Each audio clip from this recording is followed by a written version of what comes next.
King of Meat promises the kind of elevator pitch that prints money. 4-player co-op, goofy platforming, hack and slash combat, and a full-blown dungeon creator so the community can keep it alive forever. The question is whether the party chaos holds up once the novelty wears off. Short answer: with friends it's a decent Friday night. Solo it wilts fast, and long-term it lives or dies by how many people feel like making maps after work. Context so you know what you're buying.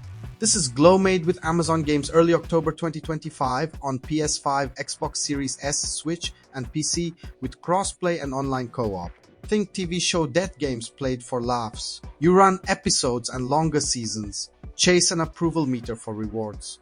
Bounce back to a bustling hub to spend gold, grab quests, and flex cosmetics. The tone leans Adult Swim, satirical infomercials, punchy one-liners, and a world that treats barbaric gauntlets like a wholesome broadcast. It lands more often than it misses. Where it gets messy is the minute-to-minute. Combat is deliberately simple. Light strings for each weapon, a charged heavy, a couple ranged options, and glory moves. As flashy supers you unlock from hub NPCs. Enemies are skeletons, mascots, and goons with straightforward patterns you'll memorize by your second hour. The platforming is the same vibe: belly flops, dodges, fans, and crushers. Fun for a few runs, then familiar. Hit detection can feel wonky and weapons don't have much weight, which undercuts those one more run urges when you're not laughing with friends. Rooms are sorted into broad buckets: combat, platforming, puzzle, or a mix. And that's the loop over and over. Puzzles trend towards stand on plates, shoot switches, do quick math for optional doors. The rhythm is breezy, but because enemy sets, traversal asks, and room structures repeat, you'll see the scaffolding quickly. That's why the reviews split. Game Rant clocks it at a 5/10 for thin variety and PS2 era floatiness. Hardcore Gamer sits around a 3.55 praising party energy and customization, while warning Solo is a dud. Dual Shockers lands at 7/10, highlighting slick presentation, surprisingly decent puzzle beats, and a creation kit with real legs, then taps the brakes on the one-note feel and community reliance. Everyone's describing the same elephant from different angles. Here's the curveball: the creator. King of Meat's map tools are the most compelling reason to think it might stick. You get a top-down grid, tile sets, traps, moving platforms, enemy spawners, puzzle hooks, and a hard budget so you can't build a 90-minute troll labyrinth. Transition tiles make multi-biome dungeons snap together cleanly. And the you must finish your own level to publish gate is the right kind of friction. Two catches. You need to link an Amazon account to access the editor, which is an instant nope for some, and yes, the long tail absolutely depends on the community showing up. If this were free to play, I'd feel bullish. As a mid-priced paid release, that's a gamble. Let's separate expectations by player type because that's the real buying advice.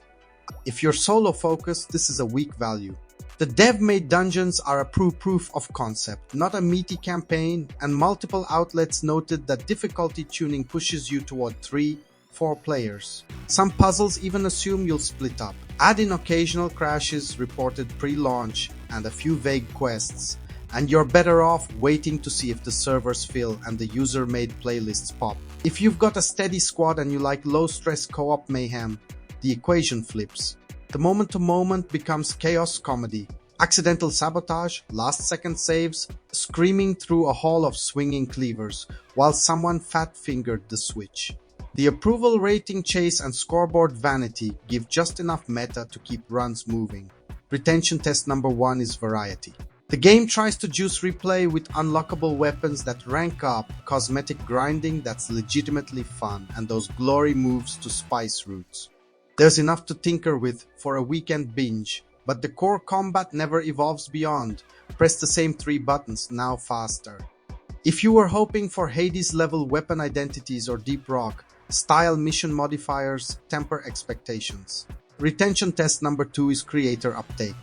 If the first month delivers steady playlists of smart community gauntlets, the Mario Maker oh wow moments, this gets interesting.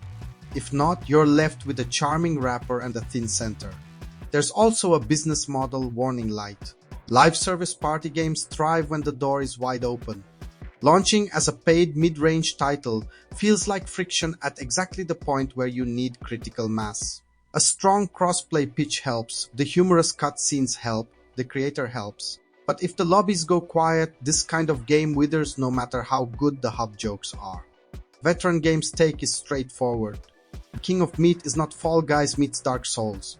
It's a charming co-op obstacle course with light brawling that nails the Saturday night energy, pairs it with a better than expected editor, and then stumbles on depth and repetition.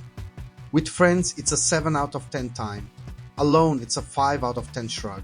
Long term, it's a community bet I wouldn't place with cash unless you already have 3 pals ready to dive in or you personally want to build dungeons.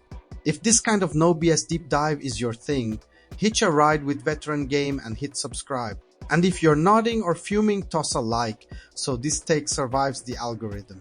Final debate for the comments. Should party creator games launch free to maximize players? Or can a paid model work if the tools and curation are strong enough to keep the meat grinder fed?